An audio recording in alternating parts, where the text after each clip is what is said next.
नदी नाले और तालाब बनना नियम है, समंदर बनना है, समंदर की तालीम के बगैर कोई तरक्की नहीं कर सकता। जब तक इंसान को याकुतपुरा एमएलए अहमद पाशा कादरी साहब जो एमआईएम के बहुत सीनियर एमएलए और बहुत नेक इंसान है, हमेशा लोगों की खिदमत करते रहे और बड़ी जिंदगी में हमेशा ने उन्होंने एक ही रफ्तार रखाई है।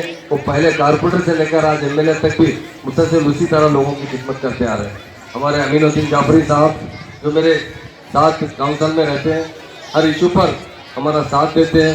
जब भी हक की बात आती है तो टीआरएस की सपोर्ट करते हुए लोगों के मसाइल हल करवाते हैं। मैं उनका भी शुक्रिया अदा करता हूँ। और हमारे डायनामिक डिप्टी में फसीउद्दीन बाबा साहब, ये भी बहुत बढ़ चढ़ कर काम करते हैं, हिस्सा लेते हैं लोगों की तकलीफ दूर करने के लिए। सामा सुमंदर रेड्डी साहब जो हमारे टीआरएस के इंचार्ज हैं यहाँ के याकुतपुरा कांस्टिट्यूंसी के, और हमारे कारपोरेटर्स नसरीन सुल्ताना साहिबा, सामा सुपना सुंदर रेड्डी साहबा जो हमारे इंचार्ज साहब की अहिया है, सुनीता मैडम साहबा, कॉर्पोरेटर मुजफ्फर साहब, मोहम्मद मुजफ्फर साहब, हमारे सुहेल कादरी भाई को तो सब जानते हैं और हमेशा जो है व्हाट्सएप में हमेशा लड़ते रहते हैं। किससे लड़ते हो तो पुलिस वालों से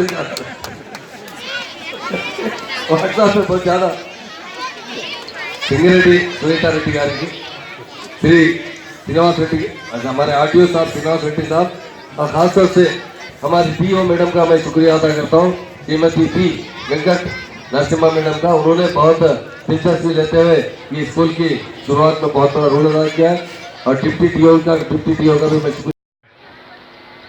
जलसे के सदर मोहतरम,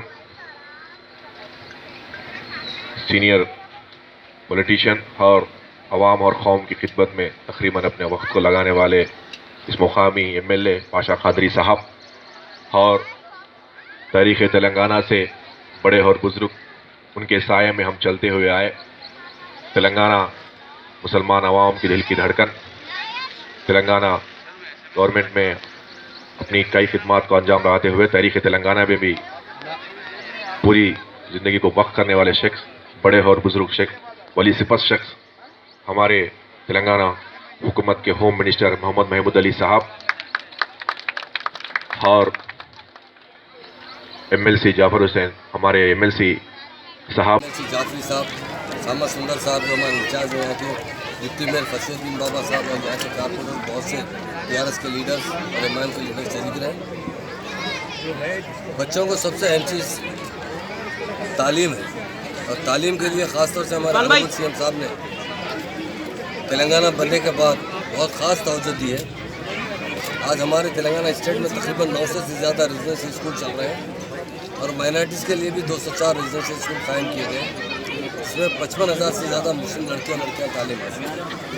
उसी तरह टीआरएस के कायदीन को भी सीएम साहब ने इंस्ट्रक्शन दी थी कि आपका जो बजट है वो हॉस्पिटल्स पर और स्कूल्स पर ज़्यादा से ज़्यादा खर्चा कीजिए।